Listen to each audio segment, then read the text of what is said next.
வணக்கம் மக்களே. எல்லாம் எப்படி இருக்கீங்க? நம்ம சவுக்க அடி அடின்னு அடிக்கிறாங்க. யாரு?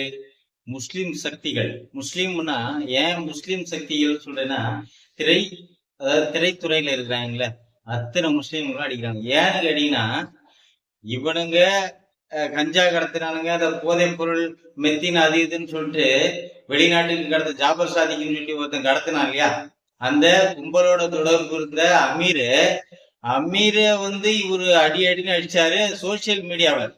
ஆனா இவனுங்க அதே மாதிரி சோசியல் மீடியாவில அத்தனை பேரும் சேர்ந்து அமீர் படம் ரிலீஸ் அன்னைக்கு இவர் ஜெயில இருக்காரு அப்படின்ற மாதிரி ஒரு ட்ரெண்டிங்ல இவங்க பேசிட்டு போயிட்டு இருக்காங்க. ஏன்னா நீங்க இந்த மாதிரி போதை பொருளை கடத்தின விஷயத்துல கைதாயிருக்கீங்க, விசாரணையில இருக்கீங்க. அதைத்தானே அவர் சொன்னாரு, இல்லாததை சொன்னாரா? நீங்க செய்யறது எல்லாமே கடத்தல் தொழில் தானடா இந்த முஸ்லிம்காரங்க நீங்க பல பேர் பண்ணிருக்கீங்க. பல பேர் பண்றத சொல்றது தப்பா? எல்லாரும் நான் சொல்லியிருக்காரு. அதாவது சவுக்கு சங்கர் மேல நமக்கு தனிப்பட்ட கருத்து இருக்கு, எல்லாத்தையும் தேவையில்லாம பேசுவாரு, அது ஒரு சைட்ல இருக்கட்டும். ஆனா அவர் பேசின விஷயத்துல இது கரெக்ட் தானே? யாரையுமே இப்ப திமுகவுக்கு எதிராக மட்டும் பேசுறாரு அப்படின்னு கிடையாது. அதிமுகவுக்கு மட்டும்தான் ஆதரவா பேசுறாரு, மீது எல்லா கட்சியும் அடிக்கிறாரு. அது இதுன்னு தேவையில்லாம பேசி எல்லாருமே வம்பெடுக்கிற மாதிரி தான் பேசுறாரு. அதுல எந்த ஒரு இது கிடையாது. ஆனா நேர்மையா பேசணும் மக்களுக்கு. இப்ப போலீஸ் பெண் போலீஸ தவறா பேசினதா சொல்லி அவரோட கைதுக்கு சொல்லியிருந்தாங்க. ஆனா இப்ப கஞ்சா கேஸ் போட்டிருக்காங்க. ஏன்னா இதெல்லாம் உங்களோட சரிதான் எங்களுக்கு தெரியுது. ஏன்னா அவரை மாற்ற வைக்கிறதுக்கு எவ்வளவு வேலைகளை இந்த திமுக கட்சி முழுக்க முழுக்க பண்ணிட்டு இருக்குன்றது எல்லோருக்குமே தெரிஞ்ச விஷயம். அந்த தான் இப்ப செயல்படுத்திட்டு இருக்கு இங்க இருக்கக்கூடிய தமிழக காவல்துறை. காவல்துறை சவுக்க நீங்க ஒரு நேர்மையா ஒரு கேஸ் போட்டிருக்கீங்கன்னா, இப்ப அந்த அதாவது பெண் போலீஸ தவறா பேசுனதுக்கு அவருக்கு வழக்கு போட்டிருக்கீங்கன்னா பரவாயில்ல. ஏன்னா நாங்களே அதுக்கு ஒரு வீடியோ போட்டிருக்கோம். ஏன்னா அவரை அந்த இதுல நீங்க தண்டனை என்ன தண்டனை நீங்க வாங்கி கொடுக்கணுமோ வாங்கி கொடுங்க. அதை விட்டுட்டு கஞ்சா கேஸ போட்டு அவரை அடி அடின்னு அடிச்சீங்கன்னா இது சரியா? இது ஏன் இந்த மாதிரி வேலைகளை செய்றீங்க? நீதிமன்றம் இதுக்கு என்ன தீர்வு கொடுக்க போகுது? சாதாரண ஒரு மனுஷனை நீங்க எவ்வளவோ கொடுமைப்படுத்துறீங்க. இது மீடியாவோட ஒரு பெரிய, இவரும் 1,00,000 சப்ஸ்கிரைபருக்கு மேல இருக்கிறாரு. அப்படிப்பட்ட ஒரு விஷயத்த ஒரு வீடியோ போட்டாலே அந்த அளவுக்கு ஒரு மீடியான்றதுல அவர் போயிட்டு இருக்காரு. அப்படிப்பட்டவருக்கு இவ்வளவு அடி, ஒரு சோல்டரே இறங்கி போற அளவுக்கு அடிச்சிருக்கீங்க அப்படின்னா இது நீதிமன்றம் பார்த்துட்டு தான் இருக்குமா? சாதாரண மனுஷனுக்கு அப்படின்னா என்ன நிலைமை? எல்லாரும் இதே போல திமுகவுக்கு எதிரான கருத்து ஒருத்தன் சொன்னான்னா அவனை இதை மாதிரி அடிப்பீங்க, போலீஸை வச்சு மிரட்டுவீங்க, இதே போல செய்வீங்க அப்படின்னா எவனும் உங்களுக்கு எதிராக பேச மாட்டான்னு நீங்க நினைக்கிறீங்க. அத்தனை பேரும் ஒண்ணு சேர்ந்து பேச ஆரம்பிப்பான். நேர்மையா செய்யுங்க. போலீஸ் நடவடிக்கை நேர்மையா நீங்க கைது பண்ணிருக்கீங்க, வரவேற்கிறது. நாங்கெல்லாம் அவருக்கு வரவேற்பு தான் சொல்லியிருக்கோம். அவரை கைது பண்ணது தப்பே இல்லை. ஏன்னா பெண் போலீஸ் எவ்வளவு கஷ்ட காலத்துல அவங்க ஒரு வேலைக்கு வர்றாங்க, எவ்வளவு கஷ்டப்பட்டு அந்த இடத்துல வேலைக்கு இருக்காங்க. அதாவது உயர் அதிகாரிகிட்ட இவங்க பல விதமான கஷ்டத்தை அனுபவிச்சுக்கிட்டு அங்க வேலைக்கு இருப்பாங்க. ஆனா அவங்கள தனிப்பட்ட முறையில தாக்குறது தப்பு.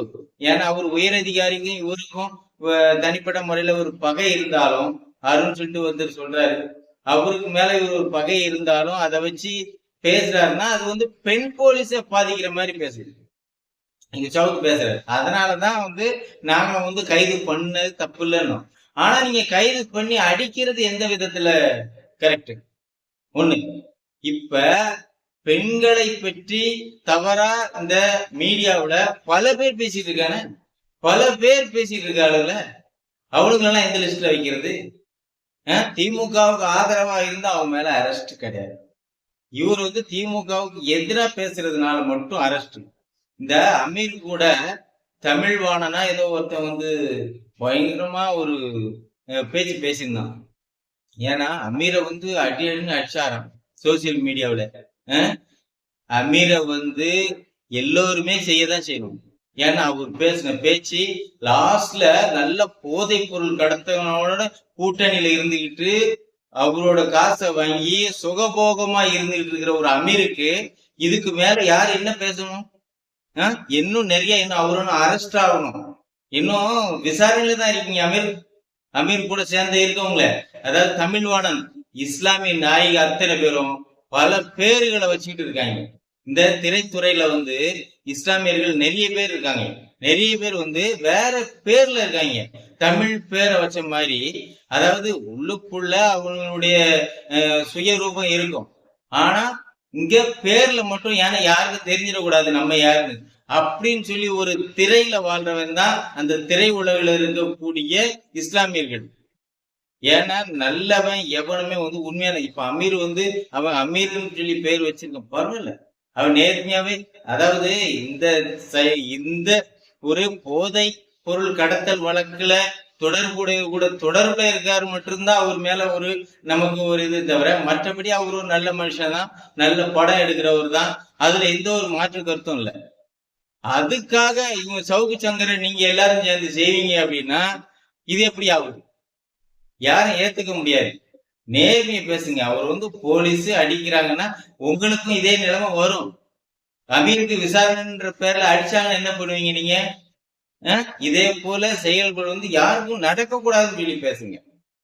அதே போல போலீஸ்காரங்க ஒரு வண்டி ஓட்டுறவர்கிட்ட லைசன்ஸ்ல இருந்து அது வண்டியோட டாக்குமெண்ட் யூனிஃபார்ம்ல இருந்து எல்லாமே கரெக்டாமே இருக்கு.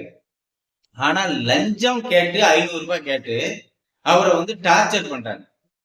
இதே போல லஞ்சம் வாங்கிதான் உங்க குழப்பம் நடத்தணுமா? இல்ல லஞ்சம் வாங்குறது தான் உங்களுடைய வேலையாவே வச்சுட்டு இருக்கீங்களா? போலீஸ் தரப்புல வந்து எவ்வளவு பேர் நல்லவங்க இருக்கீங்க.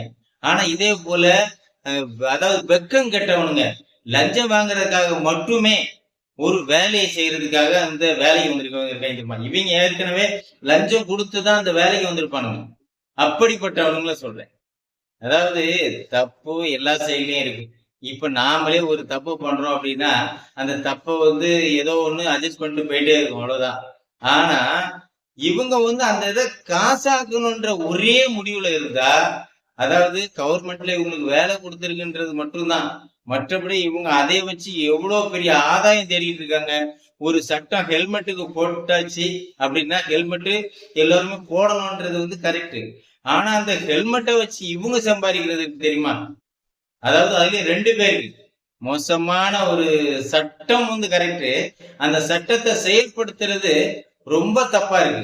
இவங்க ஹெல்மெட் ஒண்ணு பின்னாடி உட்கார்ந்துருக்க ஒரு போடலை அப்படின்றதுக்காக ஃபைனோ காசோ வாங்கிட்டு அனுப்புறாங்க. இவங்க தப்பு தானே பண்றாங்க, முழுக்க தப்பு மட்டும் தானே பண்ணிட்டு இருக்கீங்க. ஏதா நீங்க இல்ல நீங்க ஃபைன் மட்டும்தான், ஹெல்மெட் வாங்கிட்டு அதுக்கப்புறம் வண்டி எடுத்துட்டு போன்னு சொல்லி எந்த ஒரு போலீஸ் அதிகாரியா சொல்றீங்களா? வண்டியை வேறமா ஓரமா விடு, ஹெல்மெட் வாங்கிட்டு வந்து அப்புறம் வண்டி எடுத்துட்டு போ. அந்த அளவுக்கு நேர்மையான அதிகாரி யாரா இருக்கீங்களான்னு சொல்லுங்க. நேர்மைக்கு தான் உங்களுக்கு இடமே கிடையாது போலீஸ் இதுல.